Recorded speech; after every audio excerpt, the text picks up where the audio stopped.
जर तुम्हाला केस गळतीची समस्या असेल तर कोणकोणते उपचार आणि थेरपीज तुम्हाला केस गळती नियंत्रण करण्यासाठी मदत करू शकतात हेच आपण आज या व्हिडिओमध्ये पाहणार आहोत. सर्वात महत्त्वाची गोष्ट जी तुमच्या केसांच्या आरोग्यासाठी असते ती म्हणजे तुमचा आहार आणि तुमची जीवनशैली. जर हे दोन्ही सांभाळल्यानंतरही तुमचे केस गळणे थांबत नसेल तर तुम्ही नक्कीच तुमच्या डॉक्टरांचा सल्ला घ्या.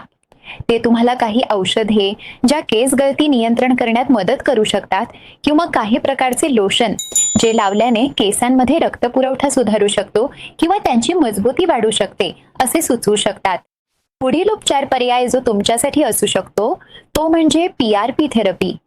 PRP थेरपीला आपण medical platelet rich plasma therapy असेही म्हणतो, ज्यामध्ये तुमच्या रक्तातून सॅम्पल घेऊन एक PRP सोल्युशन तयार केले जाते जे केसांमध्ये लावले जाते. यामुळे नवीन केसांची वाढ होण्यास आणि जे आधीपासून असलेले केस आहेत त्यांना मजबूत बनवण्यास मदत होते. याच पद्धतीने केसांची वाढ उत्तेजित करण्यासाठी ग्रोथ फॅक्टर थेरपी देखील एक खूपच सिद्ध आणि प्रभावी उपचार आहे आणि ज्यांना औषधे, PRP किंवा लोशन्स यांमधूनही अपेक्षित परिणाम मिळत नाहीत त्यांच्यासाठी पुढील सर्वोत्तम शक्य उपचार म्हणजे हेअर ट्रान्सप्लांट प्रक्रिया. म्हणून जर तुम्हीही केस गळतीमुळे त्रस्त असाल तर आजच तुमच्या हेअर एक्सपर्टला भेटा आणि तुमचे गळणारे केस थांबवा. धन्यवाद.